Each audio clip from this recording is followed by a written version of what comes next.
We're talking about the sharing economy or the gig economy this week because a couple of, I suppose, the flagship brands in that sector, Uber and Airbnb, have both been running into problems. So over in the States, Airbnb has come up against a new law that's been passed in New York State that's going to impose some quite hefty fines on some of the people letting out their apartments on that platform.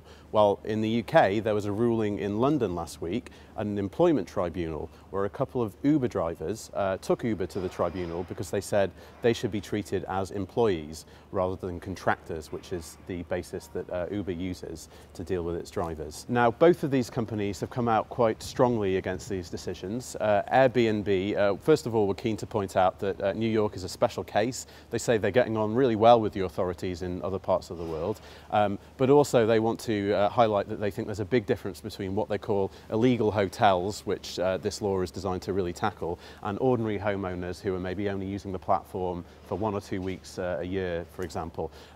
Uber have come out even more strongly against the employment tribunal decision. They say they're going to appeal it.